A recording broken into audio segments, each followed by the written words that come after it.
Surgery को कैसे accept करना चाहिए? Surgery is the best thing in medical science. Surgery is very, very predictable and very extraordinary thing in medicine. And the only thing is, it's a calculated risk that you take. आजकल 90% लोग कहते हैं operation कर दो, I want to be active. Wow. दूसरा, आजकल जो surgical techniques हैं वो इतनी पेशेंट फ्रेंडली हो गई हैं. Diagnosis has become more certain and your surgical technique has become minimally invasive. There are two types of surgery. One is life-saving surgeries, like bypass surgery. Orthopedic is mostly quality of life surgery. कि आपका heart ward सब ठीक है लेकिन आप चल ही नहीं पा रहे. जो हमारे मम्मी पापा की एज में लोग, वो अब ऐसे पॉइंट पे पहुंच गए हैं जहाँ पे उनका नी काम करना बंद हो चुका है, तो अब उनके पास कोई तरीका नहीं बचता है but knee replacement. Actually knee replacement नाम की कोई इलाज ही नहीं है, कोई ऑपरेशन ही नहीं है. कोई भी ऐसा ऑपरेशन नहीं है जिसमें आप घुटना बदलते हो. क्या करते हो आप नी जॉइंट को खोलते हो, खोल के उसके ऊपर की जो कैप्स हैं सिर्फ कैप चेंज करते हो. नी replacement is not a knee replacement operation, it is only replacement of knee caps. Surgery करने में सर्जन के 3 कंसिडरेशन होते हैं. पहला कंसिडरेशन है क्या सर्जरी के अलावा कोई इलाज नहीं है. दूसरा, ये सर्जरी जो मैं करूंगा ये सर्जरी करने से ये ठीक हो जाएंगी. तीसरा सबसे इम्पोर्टेंट वो ये कि कहीं सर्जरी करके मैं इसे और खराब तो नहीं कर दूंगा. उसे हम कहते हैं 24 जी 26 बनने गए, दूबे रह गए. What's your take on weak knees? Alright दोस्तों, अगर आप वो इंसान हैं जिसके नी में कोई भी प्रॉब्लम है या पेन है तो ये पॉडकास्ट आपके लिए बना है. अगर आपकी वो प्रॉब्लम इंजरी रिलेटेड है, आप कहीं गिर गए हो, एक्सीडेंट रिलेटेड है, या फिर नॉर्मल वेयर एंड टेयर में, ज़िंदगी की नॉर्मल रूटीन में आपको नी में दर्द होती है, या फिर आपके मम्मी पापा या आपके रिलेटिव्स ऐसी स्टेज पर पहुंच गए हैं जहां उन्हें नी रिप्लेसमेंट की ज़रूरत है, तो ये पॉडकास्ट, ये कॉन्वर्सेशन आपके लिए बनी है. आज के हमारे बहुत स्पेशल गेस्ट हैं India's leading doctor and orthopaedic surgeon doctor Jitendra Maheshwari. He is the most senior most doctor India has. वो PM के भी डॉक्टर रह चुके हैं, बल्कि उनकी ही लिखी गई किताबों से बाकी डॉक्टर सर्जन बने हैं. तो he is the most senior most and the most experienced doctor V have in India. Also आज की कॉन्वर्सेशन मैंने हर एक पर्सपेक्टिव से की है, आपके हर एक डाउट को इरेज करने की कोशिश की है, सॉल्व करने की कोशिश की है. अगर आपको ACL की प्रॉब्लम है, अगर आपको नी पेन की प्रॉब्लम है, या नी रिप्लेसमेंट में उसकी कॉस्ट क्या होती है, किस किस को सर्जरी करानी चाहिए, सर्जरी की इम्प्लिकेशंस क्या होती हैं, सर्जरी में होता क्या है, दर्द होता है या नहीं, डर लगता है या नहीं, आपके जितने भी डाउट्स हो सकते हैं और उनकी रिकवरी रेट क्या होती है, किसको करानी चाहिए, किसको नहीं करानी चाहिए, आई एम श्योर मैंने आपके सारे कॉन्वर्सेशंस और डाउट्स को सॉल्व करने की कोशिश की है इस कॉन्वर्सेशन के द्वारा. तो पॉडकास्ट को शुरुआत करने से पहले मैं गुजारिश करूँगी, रिक्वेस्ट करूँगी कि प्लीज़ ये पॉडकास्ट उन लोगों को शेयर कर दीजिए जिनको इसकी सबसे ज़्यादा ज़रूरत है. आई am sure it will add a lot of value in their life. इससे होगा क्या, उनकी भी मदद होगी और हमारे चैनल की भी ग्रोथ होगी, क्योंकि हम बहुत ज़्यादा मेहनत कर रहे हैं in curating these conversations. Now I will allow you to sink in the entire conversation. Please put your earplugs together for an extremely value-adding biological medical conversation.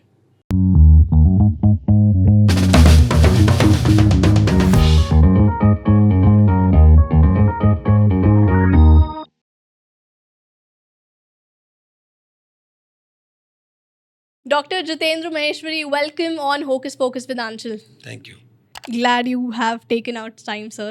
My pleasure. Audience के रेफरेंस के लिए मैं बोल दूँ कि I had the pleasure of and the privilege of actually getting treated by you. And मैं बहुत ज़्यादा इंट्रीग्ड हूँ, मैं बहुत ज़्यादा खुश हूँ that you are here on the podcast today.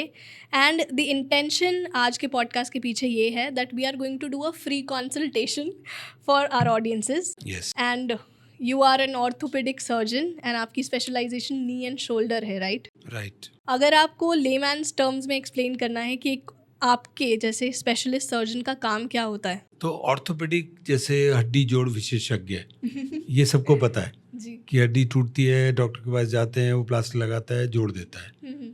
ये टिपिकल ऑर्थोपेडिक सर्जन या हड्डी जोड़ने वाला डॉक्टर माना जाता है. उसकी दूसरी जो एक साइड है वो है जोड़ विशेषज्ञ, जो जॉइंट्स की प्रॉब्लम ठीक करता है. ये कोई बहुत पुरानी नहीं है, हड्डी जोड़ना तो बहुत पुराना, टूटती रहती थी हड्डियाँ, लेकिन जोड़ों का दर्द, उन दर्द को कैसे ठीक किया जाए और उन जोड़ों के दर्द की बीमारियां उस हद तक बढ़ जाए कि आदमी चल ही ना पाए और उसको ऑपरेशन करना पड़े. तो ये एक तरह से रिलेटिवली नई ब्रांच है। ओके। हड्डी जोड़ विशेषज्ञ में जोड़ विशेषज्ञ, तो वो सिर्फ जोड़ों को देखते हैं, और उसमें भी ऐसे हैं जो सिर्फ नी जॉइंट को देखते हैं, घुटने को देखते हैं, ऐसे हैं जो सिर्फ शोल्डर का इलाज करते हैं, ऐसे एंकल एंड फुट, ऐसे हिप जॉइंट स्पेशलिस्ट। तो हड्डी जोड़ वाला डॉक्टर केवल जोड़ वाला डॉक्टर बन गया, उसके बाद जोड़ में भी वो स्पेशलिस्ट बन गया कि वो नी जॉइंट स्पेशलिस्ट है, वो शोल्डर जॉइंट स्पेशलिस्ट है। यहाँ पहुँच गई मेडिसिन। जब हम नी की बात करते हैं तो नी का जो एनाटमी है वो कैसे ऑपरेट करती है? Yes, knee joint is one of the most complex and most injured, and it has taken maximum attention in medicine because it is right at that spot in your body when the whole balance of the body depends on the knee joint. And inside the knee joints are structures which is very fragile. So if you are running, doing everything, you twist your knee, वो टूट जाती है, अंदर से meniscus टूट जाती है, ligament टूट जाता है। और ये क्योंकि एक मेन जॉइंट है बॉडी का, अगर इसमें थोड़ा सा भी डिफेक्ट आ जाए आपको चलने फिरने में प्रॉब्लम होती है। बिल्कुल। फिर जब तक तुमने तो देख लिया है थोड़ी सी प्रॉब्लम है तो आप बिल्कुल डिसेबल हो जाते हो, चल ही नहीं पाते। तो knee joint that way is very important because it is the main joint which takes load of the body. When you jump, when you run, very very fragile, it can break just like that. उसको टूटने में 2 minute लगते हैं, हल्का सा पैर मोड़ा गया घुटना। You are into this field from past 40 years, कैसे कैसे तरह के केसेस आते हैं आपके पास? सो अगर हम मोटे तौर पे सोचें तो नी जॉइंट की प्रॉब्लम 2 लोगों को होती है। एक तो होते हैं यंग लोग जो बहुत खेलते हैं, स्पोर्ट्स करते हैं, उसको हम इस कैटेगरी में डालते हैं स्पोर्ट्स इंजरी। बिल्कुल यंग है, 20-22 साल के, एकदम बढ़िया बॉडी है, एक लाइफ के पीक पे है, अपनी एक्टिविटी की पीक पे, उनको कुछ नहीं हो सकता। सिर्फ तब होता है जब वो भाग रहे हैं, खेल रहे हैं, कूद रहे हैं, गिर गए तो उनकी वो नी जॉइंट खराब हो जाता है, कुछ ना कुछ डिफेक्ट आ जाता है। कॉमन प्रॉब्लम में लिगामेंट इंजरी, मेनिस्कस इंजरी, अंदर गद्दी होती है वो टूट जाती है। तो ये कॉमन यंग एज ग्रुप में लगभग 20 से 40 साल कह सकते हो। ठीक है। 40 से 50-55 साल लगभग आदमी ठीक ही रहता है क्योंकि खेलना मिलना बंद कर देता है, उसके बाद जॉइंट ठीक ही रहते हैं। फिर दूसरा दौर आता है 50-55 के बाद, जिसको हम कहते हैं एजिंग प्रोसेस, कि धीरे धीरे जॉइंट घिसने शुरू हो गए। बुढ़ापे का दर्द मान लो आम भाषा में, कि जॉइंट घिसने शुरू हो गए, दर्द शुरू हो गया। शुरू में कोई बात नहीं, चल रहा है, फिर धीरे धीरे टेढ़े होने शुरू हो गए, फिर इम्बैलेंस शुरू हो गया और आदमी को लगने लगा भाई अब तो मेरा चलना फिरना बड़ा मुश्किल है। तो एक यंग एज और एक ओल्ड एज, ये 2 एक्सट्रीम्स हैं। बीच में छोटी मोटी प्रॉब्लम चलती रहती हैं, जैसे बच्चों में कई बार टेढ़े होती हैं टांगे, घुटने टेढ़े हैं, उनकी बो लेग्स है जिसको हम नॉकनी बोलते हैं, उस टाइप की बीमार कभी कभी बच्चों में होती है, but mainly 20 to 40 and you can say 50+. So sports injury is one section and wear and tear of knee is one Yes, section. yeah. सबसे ज़्यादा कॉमन दिखने वाली बीमारी या फिर कंडीशन ACL आपने बोला, ACL टीयर है, मेनिस्कस टीयर, तो आप उसे एक्सप्लेन करो कि होता क्या है वो लेमैन्स टर्म में। तो जैसे हमारा नी जॉइंट है, नी जॉइंट एक भगवान ने पिक्यूलर टाइप का बनाया है जिसमें एक इनहेरेंट डिफेक्ट दिया है। जैसे हमारा हिप जॉइंट है, hip joint is a ball and socket joint. तो ऐसे सॉकेट और ऐसे बॉल है, कहीं जा नहीं सकता इधर उधर। आप चाहे 10वीं मंजिल से कूद जाओ कुछ नहीं होगा उसको, वो हिल नहीं सकता, बाहर नहीं आ सकता। Knee joint is flat on flat, जरा सा भी टेढ़ा पड़ा टूट गया लिगामेंट। तो नी जॉइंट में ये कमी है बनावट में उसकी, कि because it is very flexible, because when you are running, jumping, you will see knee will go in different positions. वो इसीलिए पॉसिबल है क्योंकि उसमें बड़ी फ्लेक्सिबिलिटी है, और वो फ्लेक्सिबिलिटी इस वजह से है क्योंकि वो फ्लैट बोन्स हैं, चाहे ऐसे हो जाए, चाहे वैसे हो जाए, चाहे वैसे हो जाए, लेकिन उनको कंट्रोल करने के लिए लिगामेंट्स हैं चारों तरफ। तो मेनली घुटने में 4 लिगामेंट होते हैं, एक अंदर की तरफ, एक बाहर की तरफ और 2 बीच में। ये चारों जब आप जंप करते हो बहुत हाइट से, तो वो श्योर करते हैं कि आप जब जंप करो तो ऐसे ना हो जाए, पैर खुल ना जाए, पकड़ के रखते हैं। तो इतनी जोर से जंप करते हो आप, फिर भी वो पैर टिक जाता है वहाँ पर, लेकिन इसी चक्कर में जरा भी टेढ़ा पड़ गया तो वो टूट भी जाता है। तो लिगामेंट्स एक इस तरह की टेप की तरह स्ट्रक्चर्स होते हैं, जैसे फीता समझ लो, वो फीते 2, एक अंदर की तरफ फीता है, एक बाहर की तरफ फीता है, 2 बीच में, वो जॉइंट को बिल्कुल कंट्रोल करते हैं। और जैसे ही कोई चोट लगती है, पैर टेढ़ा मेढ़ा पड़ता है, उसमें से एक टूट जाता है, जिसको हम लिगामेंट इंजरी बोलते हैं। उसमें सबसे कॉमन जो लिगामेंट टूटता है उसका नाम है ACL, एंटीरियर क्रूशिएट लिगामेंट, क्योंकि सबसे ज़्यादा वही लोड खाता है। तो जरा भी लोड पड़ा जाता है तो सबसे पहले वो टूटता है। तो वो सबसे कॉमनली इंजर्ड लिगामेंट है। अगर हम 100 लिगामेंट इंजरी के पेशेंट देखते हैं उसमें से 90 का लिगामेंट ACL टूटता है। और वो क्या होता है, पहला grade, second grade, third grade? हाँ, वो अब कैसे टूटा, मान लो सिर्फ खिंच गया तो उसे ग्रेड 1 हो गया। मान लो 50% टूट गया, एकदम अलग नहीं हुआ, ग्रेड 2। और जो बिल्कुल ही अलग हो गया वो ग्रेड 3। और ये हम एक्सरेज और MRI से पता करते हैं? MRI से पता लगता और ग्रेड 1 और ग्रेड 2 अगर किसी का है तो उसको सर्जरी कराने की ज़रूरत नहीं होती? नहीं, वो रेस्ट से धीरे धीरे अपने आप जुड़ जाता है, धीरे धीरे उसमें रीजनेबल स्ट्रेंथ आ जाती है कि वो आदमी नॉर्मल लाइफ चला सकता है। अगर मान लो किसी का ग्रेड 2 टीयर है और उसका हील अप भी हो गया लेकिन वो स्पोर्ट्समैन है, तो भी उसको लगेगा मेरे घुटने में जान नहीं है। लेकिन ना, आम पब्लिक को अगर ग्रेड 1 ग्रेड 2 होता है वो अपने आप हील अप होता है, धीरे धीरे पता भी नहीं लगता कि कभी टूटा भी था। अगर किसी का ग्रेड 2 है और वो एक एक्टिव लाइफस्टाइल लीड करता है तो शायद उसको ग्रेड 2 में भी सर्जरी की जरूरत पड़े, बिल्कुल। So it depends on the lifestyle of the patient. Absolutely. Anything that you would like to add on? So there is one difference I've seen in last 40 years of my practice. जैसे ligament injury होती थी, क्योंकि ligament आप MRI के बिना diagnose नहीं कर सकते, पता नहीं लग सकता। ठीक है। तो जब MRI नहीं था तो किसी के घुटने में चोट लगी, उसका एक्सरे किया, एक्सरे ठीक है, बोला तुम्हें कुछ नहीं, जाओ। उसे तकलीफ हो रही है लेकिन हमें पता ही नहीं अंदर क्या चल रहा है, तो डायग्नोज ही नहीं हो पाता था। अगर डायग्नोज हो भी जाता था तो उसके पास 2 ऑप्शन होते हैं आदमी के पास, किसी भी पेशेंट के पास, कि भाई ऐसा करो, आपके घुटने में चोट है, आप खेलना मिलना बंद कर दो, लो की हो जाओ और लाइफ चल जाएगी, कोई ऐसा हार्ट की प्रॉब्लम तो है नहीं, या फिर ऑपरेशन कराओ। तो ज़्यादातर लोग कहते हैं नहीं नहीं, हम तो स्पोर्ट्स छोड़ देंगे, ऑपरेशन नहीं कराना। पिछले 10-15 साल में जो चेंज आया है, पहली बात तो आपका डायग्नोसिस MRI करने से 100% कंफर्म हो जाता है, कोई डाउट नहीं है कि आपका लिगामेंट टूट गया, MRI बता रहा है ये बात। ठीक है। दूसरी बात, आज जब मैं एक पेशेंट को बोलता हूँ भी देखो आपके पास 2 ऑप्शन है, या तो आप खेलना मिलना बंद कर दो और ऐसे ही आप कंप्यूटर में काम करते हो दिन भर, तो आपको घुटने की इतनी ज़रूरत नहीं है और ये चल जाएगी आपकी लाइफ, आपको रोज़मर्रा की लाइफ में कोई दिक्कत नहीं देगा, या फिर ऑपरेशन करते हैं। आजकल 90% लोग कहते हैं डॉक्टर ऑपरेशन कर दो, I want to be active, मैं अपनी पूरी एक्टिविटी चाहता हूँ, मैं तो स्पोर्ट्स भी खेलता हूँ, मैं भागता हूँ, चाहे ऑपरेशन कर दो लेकिन मैं रहना ठीक चाहता हूँ। तो लोगों का जो कॉन्सेप्ट है कि मैं फिट रहना चाहता हूँ वो रिसेंट है, 10 साल की प्रैक्टिस में मेरी। वाओ। दूसरी बात, एक तो डायग्नोसिस कंफर्म हो गया, दूसरा आजकल जो सर्जिकल टेक्निक्स हैं वो इतनी पेशेंट फ्रेंडली हो गई हैं। की होल सर्जरी, जो लिगामेंट सर्जरी हम एक 4 इंच का कट मारते थे घुटने पे और उसे पूरा खोलते थे, फिर करते थे, फिर उसको उठा के लगाओ, फिर उसमें स्टिफनेस हो गई, फिर उसमें 6 महीने फिजियोथेरेपी किया, कुछ का तो अकड़ा हुआ ही रह गया, मुड़ा ही नहीं पूरा। आजकल तो वो सारी की होल सर्जरी से होती है, पेशेंट को पता नहीं 2-3 टाके लगे हैं, अंदर ही अंदर की होल से सर्जरी हो गई, फास्ट रिकवरी हो गई। So in a way surgery has become patient friendly, diagnosis has become more certain 100%, and your surgical technique has become minimally invasive and your demands are high, you want to be fit. So I remember one patient who was around 30-35 years, he was going with ACL tear for a long time and he came, मुझे surgery करानी है। बोला तुम 10 साल से चल रहे हो, क्यों करा रहे हो सर्जरी? कहता डॉक्टर ऐसे तो चल गई, you know I have a baby now, 4 years old child, हम कहीं जाते हैं दौड़ते हैं, वो कहता है पापा खेलो मेरे साथ, अब मैं भाग नहीं पाता। तो that was the reason for him to get operated, that he can not play with this child.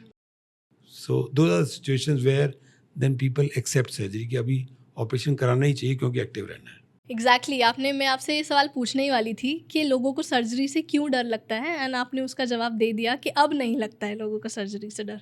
Definitely की होल सर्जरी से डेफिनेटली डर नहीं लगता, बट स्टिल एक इनहिबिशन है अभी लोगों के दिमाग में when it comes to surgery. See surgery एक ऐसी सिचुएशन है किसी की लाइफ में जिसे कहते हो you leave your body to somebody else. Yes. आप अपनी बॉडी किसी के हाथ में दे रहे हो और आपकी एक तरह से कोई उस बॉडी पे आपका हक नहीं है उस समय। वो आपकी बॉडी को जहाँ मर्जी पकड़ता है, जहाँ मर्जी छूता है, काटता है, कपड़े जो मर्जी पहनाता है, यू आर लाइक हेल्पलेस। सो वो सिचुएशन एक बड़ी ख़राब है कि जहाँ मुझे ये लगे कि मैं किसी और के काबू में हूँ। ओके, ये तो इसलिए उससे डर लगता है कि पता नहीं क्या होगा। अगर मेरे हाथ में सब कुछ है तो मैं खुश हूँ कि मैं सब कुछ कर लूँगा। It's like driver is driving the car, पता नहीं कैसे चलाएगा, एक्सीडेंट तो नहीं मार देगा। मैं खुद चलाऊँगा तो मुझे पता है मैं ठीक से चलाऊँगा, चाहे मैं खुद ही एक्सीडेंट मार दूँ। Got that, I somewhere agree with what you are saying. मगर अगर लिसनर्स जो ये सुन रहे हैं, अगर उनको आपको ये बताना हो कि सर्जरी क्यों इम्पॉर्टेंट है और सर्जरी से क्यों नहीं डरना चाहिए, या फिर to frame the question in a right way, surgery को कैसे एक्सेप्ट करना चाहिए? तो लेट मी से surgery is the best thing in medical science. Okay, Now, please elaborate. this sounds very funny. For example, people who take medicine for diabetes or blood pressure, if I tell them आपका छोटा सा एक operation करेंगे जिसमें आपको 1 घंटे का operation है और 1 दिन हॉस्पिटल में रहना पड़ेगा, आपको ज़िंदगी भर डायबिटीज़ की दवाई नहीं खानी पड़ेगी। Sounds liberating. Sound so good. कौन रोज़ सवेरे उठ के दवाई खाएगा, कौन याद करेगा? तो एक ऐसा हो जाए बस एक बार में काम हो जाए। तो surgery is very very predictable and very extraordinary thing in medicine, and I like it more so because it exists only in allopathy. So when I say surgery in something, I say because I know inside the body what's happening. Because in allopathy, in first year we see the body, open up the body, see how the body is, and when we operate we find exactly the same. So it's like mathematics. Something is gone wrong, ligament टूटा हुआ दिख रहा है, अंदर टूटा हुआ ही मिलता है, उसको जोड़ना ही होता है। 2 + 2 = 4। Unlike medicine where sometime you don't know what's happening. आपने दवाई दी, किसी को लगी किसी को नहीं लगी। तो that way surgery is a very amazing way of treating patients. Only thing is it's a calculated risk that you take. So I often tell my patient, you have you heard about operation blue star? सुना नहीं? तुम छोटी थी शायद। जब श्रीमती इंदिरा गांधी ने golden temple पे हमला किया था, वहाँ से भिंडरावाला को निकाला था जी, ऑपरेशन ब्लू स्टार। उसका नाम ऑपरेशन था क्योंकि आपको एक काम करना था, वहाँ से एक टेररिस्ट को निकालना था और आप रिस्क ले रहे थे कि आपके कुछ आर्मी मैन मारे जाएंगे। So cost benefit ratio, operation is always a cost benefit ratio. I am willing to let my 3 or 4 or 10 soldiers die, but I will get him out. Calculated risk. Similarly, if you talk about surgical strike, so what is surgical strike? Calculated Precision. So when you hit a patient surgically, it is precision and it is calculated risk. If you understand that as a surgeon, it works. यहाँ से आपने मेरे लिए portal of questions ready कर दिए। मुझे समझ नहीं रहा कौन से जगह पे मैं घुसूँ। मुझे ऐसे पूछना है कि कभी ऐसा हुआ है, since you are talking about calculated risk, के चीज़ें इधर उधर हो गई होंगी, तो उस सिचुएशन में how do you deal? Basically मैं ये पूछना चाह रही हूँ आपसे कि जब हम कैलकुलेटेड रिस्क और प्रिसिजन और कैलकुलेशन और लॉजिक की बात करते हैं, we operate out of our mind.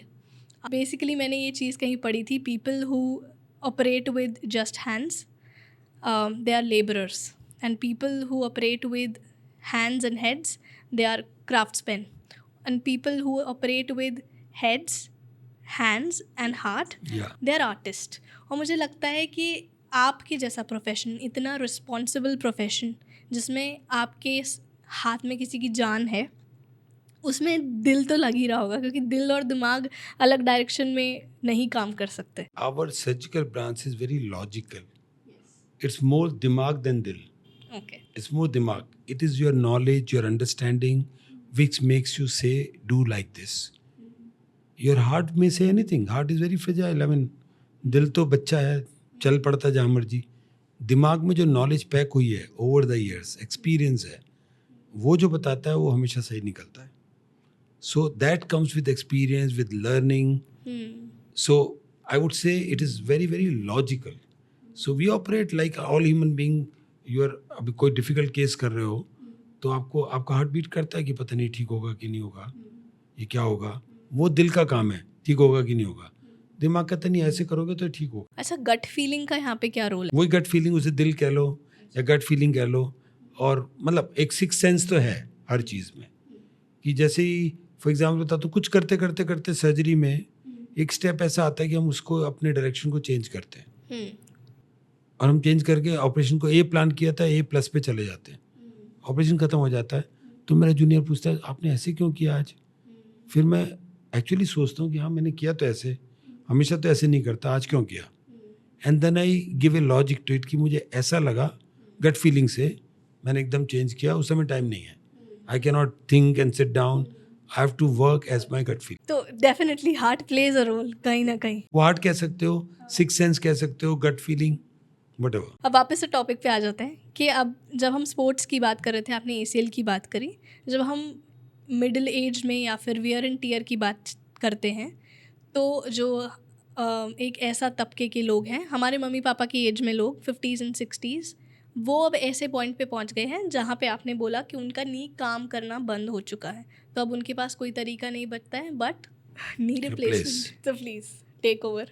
Knee replacement is a misnomer. इसका मतलब नी रिप्लेसमेंट एक गलत नाम पड़ गया है। एक्चुअली नी रिप्लेसमेंट नाम की कोई इलाज ही नहीं है, कोई ऑपरेशन ही नहीं है। ओके। कोई भी ऐसा ऑपरेशन नहीं है जिसमें आप घुटना बदलते हो, अगर हिंदी में बोलूँ तो। नाम गलत पड़ गया है। क्या करते हो आप नी जॉइंट को खोलते हो, खोल के उसके ऊपर की जो कैप्स हैं जो डैमेज हो गई हैं, ख़राब हो गई हैं, सिर्फ कैप चेंज करते हो। Actually knee replacement is not a knee replacement operation, it is only replacement of knee caps. घुटने की जो परत है ऊपर वो चेंज करते हो। जैसे मैं आमतौर पर एग्जांपल देता हूँ, आपकी कोई टेबल पुरानी हो गई है, आपने उस पर नई सनमाइका चढ़ा दी, नहीं लगेगी ना वो? क्या उसे हम कहेंगे टेबल चेंज हो गई? नहीं, सिर्फ सनमाइका चेंज हुई और नई लग रही है बिल्कुल। तो सिमिलरली नी रिप्लेसमेंट में पूरा घुटना नहीं बदला जाता, कोई हड्डी निकाली नहीं जाती, सिर्फ उसके ऊपर की जो परत है जो घिस गई है, एग्जैक्टली जैसे हम जब नई किसी टेबल पे सनमाइका चढ़ाते हैं, पहले पुरानी सनमाइका को उतारते हैं डंडा मार के, है ना? जी। ऐसे जो पुरानी टूटी फूटी कार्टिलेज है और नी की लेयर है, कैप है, उसे निकालते हैं और नई स्टील की कैप लगाते हैं। It is a recapping, it is not knee replacement. सबसे बड़ा तो ये डर है लोगों के दिमाग में कि घुटना बदल देंगे। मैं पेशेंट से आमतौर पर पूछता हूँ आपको क्या लगता है हम क्या करने वाले हैं? बोलते हैं शायद आप हमारा घुटना निकालोगे और डाल दोगे और कोई ऐसा हिंज जैसा अंदर डालोगे, कोई जॉइंट जैसा डालोगे अंदर। अच्छा। ऐसा नहीं है, कुछ भी नहीं निकालते, सिर्फ उसको शेव करके एक तरह से सफाई करके नई कैप लगाई जाती है, उसको नी रिप्लेस बोलते हैं। अब डर इसलिए क्योंकि इसका नाम है नी रिप्लेसमेंट, और पता नहीं किसने उसका नाम डाल दिया टोटल नी रिप्लेसमेंट। वो ऐसे साउंड करता है जैसे टोटल लॉस कार है ना, मेरी गाड़ी टोटल लॉस में चली गई, कुछ नहीं हो सकता। ऐसा नहीं है। Total knee replacement just means you are replacing, आप जो उसकी जितनी भी परत है पूरी की पूरी परत चेंज कर रहे हो, आधी नहीं कर रहे चेंज। ठीक है। जैसे टोटल नी रिप्लेसमेंट का भाई है पार्शियल नी रिप्लेसमेंट, जिसमें आपकी कैप सिर्फ 50% डैमेज है, आप सिर्फ 50% कैप को डैमेज चेंज करते हो, उसको पार्शियल रिप्लेसमेंट बोलते हैं। अलाउ मी यहाँ पे आपको इंटरजेक्ट करने के लिए। अगर हम इसे समझें तो आप नी कैप मतलब पटेला की बात कर रहे हो, जो ऐसे ऐसे मूव करती है ओवर द बोन्स, जो हमारी 2 बोन्स हैं उनके ऊपर ऐसे मूव करती है, जब हम फोल्ड करते तो ऐसे हो जाती है, ऐसे हो जाती है। आप इसको हटाकर, ओरिजिनल को हटाकर एक स्टील की लगा रहे हो, बट वो किसी जॉइंट के साथ तो अटैच होगी। जैसे ये हड्डी है, जी। हड्डी के ऊपर एक कैप है, जी इस कैप को निकाला, मुझे आर्टिफिशियल कैप लगानी है जी स्टील की, जी हवा में लगाऊंगा तो हिलती रहेगी वो। बिल्कुल। तो एक चीज़ होती है जिसे कहते हैं बोन सीमेंट। जैसे हमारे घर में सीमेंट होती है, वो सीमेंट लिक्विड फॉर्म में होती है, फेविकॉल समझ लो, अच्छा सा फेविकॉल, ठीक है। उसको यहाँ लगा देते हैं उसके ऊपर और उसको 5 मिनट के लिए ऐसे बिठाते हैं, 5 मिनट तक हिलाते नहीं। वो सीमेंट की वजह से जो स्टील की कैप है वो बॉडी से फिक्स हो जाती है, अब उसे आप निकाल नहीं सकते। उसे ठोकोगे तो भी नहीं निकलेगी, हड्डी टूट जाएगी। तो वो जो ग्लू है, इसे ग्लू कह सकते हो आप, बोन सीमेंट, उससे उस आर्टिफिशियल कैप को ओरिजिनल हड्डी के ऊपर फिक्स करते हैं। जैसे टेबल पे आप सनमाइका लगाते हो, चेंज करते हो, आप फेविकॉल लगाते हो, मूव करेगी, फिर मूव करेगी। जैसे फेविकॉल लगाते हो, आप सनमाइका चेंज कर रहे हो, ऐसे सनमाइका रख दोगे तो हिल जाएगी वो तो। लेकिन आप साफ करते हो पहले, फिर उस पर फेविकॉल लगाते हो, फिर उस पर सनमाइका लगाते हो, फिर उसे थोड़ी देर दबा के रखते हो ताकि वो वहाँ चिपक जाए, फिर सनमाइका नहीं हट सकती, आराम से। सेम है। आप बहुत अच्छे से एक्सप्लेन कर रहे हो। मैंने कभी किसी को इतने लेमैन्स टर्म में हमारे लेवल पे आकर एक्सप्लेन करते हुए नहीं देखा है। हमारा रोज का काम ये है। तो हमारे पास पेशेंट आता है, बहुत ही एजुकेटेड IIT का प्रोफेसर, और एक गांव से आता है। अब गांव वाले को गांव की लैंग्वेज में बताना पड़ता है। जब तक उसे समझ नहीं आएगी उसकी बीमारी क्या है, हम क्या करने जा रहे हैं, हिंदी में, इंग्लिश में, जैसे मर्जी, because we are dealing with human being, Yes. they have mind, and I am amazed, even the poorest of the poor, most uneducated, वो सब अपनी बीमारी के बारे में जानना चाहते हैं। आप ये मत समझो कि पढ़ा लिखा नहीं है तो उसका दिमाग नहीं है, सब दिमाग है। पूरी बात ऐसे पूछ लेंगे आपसे कि वो पूरी बात समझ के ही ऑपरेशन के लिए तैयार होंगे। I'm ये तो sure नहीं होंगे, ये अवेयरनेस आ विच रही है इज़ वेरी गुड। ऐसा नहीं कि डॉक्टर आप जो कर दो, ऐसा नहीं है।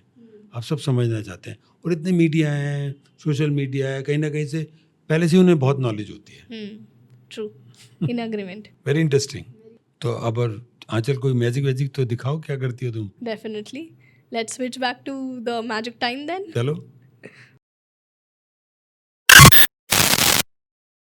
All right, it's magic time, everybody. So, sir, welcome on Hocus Pocus with Anshul once again. And, sir, today we are going to play a game. And that game is totally played by you. मैं कुछ नहीं करने वाली हूँ. The entire game will be led by you. And I'm hardly involved in the game. So, since the entire game will be led by you, here's the deck of cards that I have. And it's empty, you can see right there. What I want you to do is take this deck of cards and shuffle it as much as you want. Shuffle it in whatever capacity as you can, so that there's no way कि मैंने कोई setup भी create किया हो. So I'm not a card. I don't play cards, so I'm not very good at shuffling. I just do that much. Just shuffle it Okay, as much as you want. fine. Are you I'm satisfied? Fine. I'm satisfied. You want to shuffle more? No, I'm okay. Okay.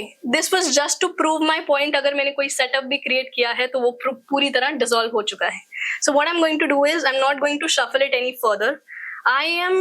What I'm going to do right now is I am going to take few predictions out of this deck. Let me see. By looking at the way you shuffled, I should be taking. I'm not gonna obviously show you. I'm gonna take this out. And I think I'm going to take. Let me see. I think this is what I'm going to take out. All right, uncle. Do you have your phone with you? No. All right. What we can do is we can keep this here since the camera is Okay. covering this, and we can cover this with a deck of cards, Right. so that there's no way I can touch it. अगर मुझे उन दो cards को touch भी करना होगा तो मुझे I'll have to remove the deck, and this deck, these two cards, these two predictions will remain in your sight throughout the act. There's no way I can change it, or anyone from my team can change it, right? Are you uncle left-handy or right-handy? Right. Right-handy. So give your left hand forward like this. I want you to hold the deck of cards like this. Yeah. All right. And I want you to start dealing the deck of cards one by one. Cards one by one. All right. आप कितने भी cards चाहे तो एक साथ नीचे रख सकते हो. 2 करके रख सकते हो, 3 करके रख सकते हो, as much as you want. Do you want to stop right now? Make sure if you want to keep any more cards, No, I'm fine. you can do that. Are you done with the cards? Okay, all right. We'll keep these cards aside. Before we actually started with the whole act, I made 2 predictions that are there. What I want you to do right now is, I'll square them up for you. I want you to take these cards in the hand and make 2 heaps, one by one. 1, 2, Yes. 1, Keep doing like that. 2, Make one by one. Start dealing them 1, down, face down. 2, Yes. 1. All right. You sure? In the very beginning of the act, I made 2 predictions that are there on the table. Let me revise the whole thing for you. You opened the deck of cards. I gave you the cards. You shuffled the deck of cards as much as you want. आपकी पूरी pure choice थी. It was nothing that I was involved. Right? You agree with me? Yes. Then you dealt with the cards as much as you wanted. मैंने आपको choice दी, अगर आपको कुछ और add करने हैं, आपने you were satisfied, आपने कहा नहीं. Then you dealt the cards one by one. Now what we'll see is these are the 2 top cards of the heaps. Right?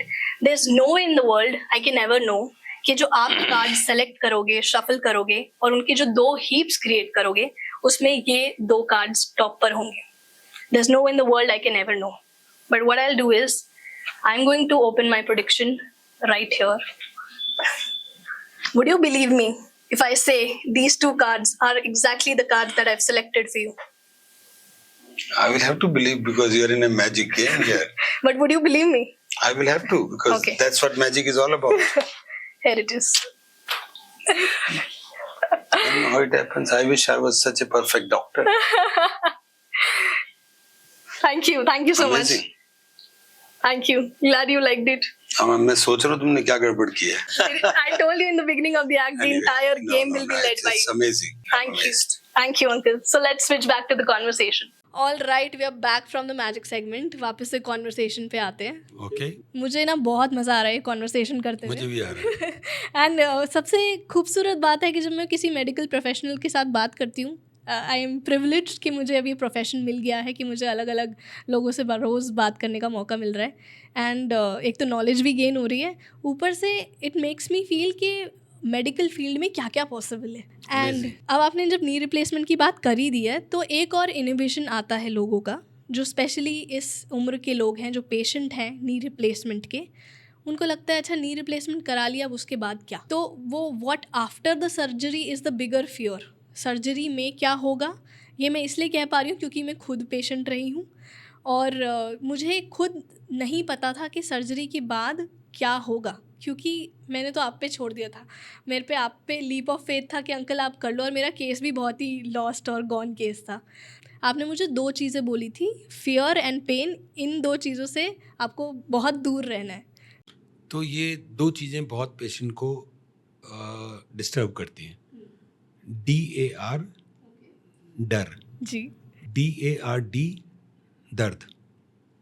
तो पेशेंट ऑपरेशन के नाम मतलब 2 चीज़ों से डरते हैं. एक तो डर लगता है कि मैं ठीक होऊंगा कि नहीं, स्पेशली ऑर्थोपेडिक में, कहीं मैं बिस्तर ना पकड़ लूँ. अभी तो मैं चल रहा हूँ, बिस्तर पकड़ लिया तो मेरी सेवा कौन करेगा. पेशेंट मरने से नहीं डरते. 70 साल 80 साल 50 साल हो गया मरना तो कभी मर ही सकते हैं, कोई बात नहीं. लेकिन बिस्तर में रहना नहीं चाहते कि अगर ऐसा हो गया कि ऑपरेशन के बाद हमने बिस्तर पकड़ लिया और 5-7 साल बिस्तर में रहे, वो कैसे होगा, वो सोच के वो घबरा जाते हैं. True. एक तो सबसे बड़ा डर जो भी पेशेंट सफ़र करते हैं नी आर्थराइटिस से और बहुत दुख झेलते हैं, ऑपरेशन नहीं कराते, उनको ये डर होता है कहीं हम बाद में चल ना पाए तो क्या होगा, बिस्तर में ज़िंदगी कैसे जाएगी, इम्पॉसिबल. दूसरा होता है दर्द, कि सुना है ऑपरेशन में बहुत दर्द होता है, चीखें निकलती हैं. ये पुराने ज़माने में होता था, आज से 8-10 साल पहले मैं कह सकता हूँ कि डॉक्टर्स का भी एटीट्यूड और मेडिकल साइंस का फोकस टू पेन. भाई ऑपरेशन हो तो पेन तो हो गई, ये मैं भी जानता हूँ और तुम भी जानते हो, तो क्यों बोल रहे हो पेन हो रहा है. अभी वो नहीं है. अभी ये है कि ऑपरेशन हो और बिना पेन के हो. जैसे पहले डिलीवरी होती थी तो डिलीवरी में तो पेन हो गई, कौन कह रहा है पेनलेस डिलीवरी क्या होती है. आजकल डिलीवरी पेनलेस होनी चाहिए जी. तो वहाँ से फोकस है कि जो भी काम हो उसमें पेन भी नहीं होना चाहिए और ठीक तो होना ही है उसको. तो painless surgery is a very important, ये एक नया डेवलपमेंट है सर्जिकल ब्रांचेस में, जहाँ पेन लगभग ना के बराबर होना चाहिए और सेम नी रिप्लेसमेंट में भी आ गया है. ऐसी टेक्निक्स आ गई हैं जहाँ पेशेंट को ऑपरेशन करते हैं, शाम को खड़ा कर देते हैं, वो शाम को चल सकता है. वो कहता है कहाँ ऑपरेशन हो गया, मैं तो चल रहा हूँ, मुझे तो दर्द हो ही नहीं रहा. तो ये सारा मेडिकल साइंस की टेक्नोलॉजी और जो इसमें प्रोग्रेस हुई है उसका नतीजा है. अब आती है बात कि आपका ऑपरेशन तो हो गया, उसके बाद क्या होगा. उसके बाद तो गाड़ी आपके हाथ में है. मैं पेशेंट को बोलता हूँ देखो भाई, आपने अपनी मारुति कार वर्कशॉप में ले गए थे, वर्कशॉप में ठीक हो गई, उसने आपको चाबी दे दी, ये गाड़ी ठीक है जी जाओ आप. अब आप उसको खेत में चलाओ या उसे गाड़ी में चलाओ, उसका टायर का प्रेशर ठीक रखो, उसका पानी ठीक से देखो, आप उसकी सर्विसिंग प्रॉपर कराओ, तो वो गाड़ी 20-25 साल चलेगी. और ये कुछ भी ध्यान नहीं रखोगे तो वो 1 साल में फिर वर्कशॉप में आ जाएगी, ख़राब हो जाएगी. तो उसके बाद उसका ध्यान रखना, क्योंकि बॉडी है, बॉडी तो एक तरह से माइनस जाएगी एज के साथ साथ. अभी आपका नी रिप्लेस हो गया, आपकी मसल्स वीक हो जाएंगी, आपको डायबिटीज़ हो सकती है, आपको और बीमारियाँ आ सकती हैं. तो अगर उस पार्ट की केयर नहीं करेंगे बाद में, जो कि बहुत डिफ़िकल्ट नहीं है, कुछ ABCD केयर है, वो रोजमर्रा में करो, आपकी बॉडी ठीक चलती रहती यू है। मेंट फिजियोथेरेपी? फिजियोथेरेपी, केयर, जैसे आप नी रिप्लेसमेंट कर लिया, नीचे नहीं बैठना चाहिए, नीचे बैठ के ज़्यादा जोर पड़ता है, ऊंची चेयर पे बैठो, तो जब लंबी चलती है लाइफ, उसकी 15 साल 20 साल भी लाइफ हो सकती है। नहीं करोगे तो 5-7 साल में भी वो हिलने लगेगा, दोबारा करने का नंबर आ जाएगा। तो केयर चाहिए। जैसे नी रिप्लेसमेंट क्या, एक तरह की मशीन है, आपने मशीन फिट किया अंदर, तो जो भी मशीन को अगर आप प्रॉपर केयर करोगे उसकी लाइफ लंबी है, चाहे वो आपकी गाड़ी हो। केयर से आपका क्या मतलब है? अगर आप 5 चीज़ें ऐसी बताओ कि ये प्रिकॉशंस या फिर ये चीज़ें फॉलो करनी चाहिए एक नी रिप्लेसमेंट वाले पेशेंट को। पहली चीज़, वेट, बॉडी का वेट घुटनों पे जा रहा है। अब वही है, वही घुटने को 10 किलो वेट लेना है या 50 किलो वेट लेना है, वो तो 5 गुना काम कर रहा है। और जैसे हम उठते बैठते हैं, बॉडी के वेट से मल्टीपल टाइम बॉडी वेट जाता है उस पर। अगर मेरा वेट 100 किलो है और मैं कुर्सी से उठता हूँ, 300 किलो पड़ता है घुटने पे वेट। मैं ज़मीन से उठता हूँ, 700 किलो पड़ता है, 7 टाइम्स। तो वेट हर चीज़ को मल्टीप्लाई कर देता है जी। तो पहली बात तो वेट ठीक रहना चाहिए। दूसरी चीज़, क्योंकि एज के साथ साथ मसल्स नेचुरली वीक होती हैं, आपका आर्टिफिशियल जॉइंट है, तो कुछ फिजियोथेरेपी रेगुलर करते रहो ताकि वो मसल्स की टोन बनी रहे। जो आमतौर पे कोई भी नॉर्मल आदमी अगर एक्सरसाइज नहीं करता तो उसका शरीर ढीला हो जाता है, तो खासतौर से घुटने आर्टिफिशियल भैया कर लो। तीसरी चीज़, मिसयूज़ मत करो उसे। मिसयूज़ का मतलब है जैसे आप नीचे बैठोगे, आलती पालती करोगे, हमारे यहाँ पूजा नीचे बैठ के करना है, तो मैंने बोला जितना नीचे बैठोगे उस पर वेट ज़्यादा पड़ेगा और आर्टिफिशियल है, कभी भी गड़बड़ कर सकता है, नीचे मत बैठो। और चौथा, कुछ ना कुछ एक रेगुलर चेकअप। अगर किसी भी आप मशीन भी लेते हो घर में, कोई भी, उसमें कुछ खटखट आवाज़ आ रही है, डॉक्टर को दिखाओ, इससे पहले कि वो बिल्कुल ही गड़बड़ हो जाए।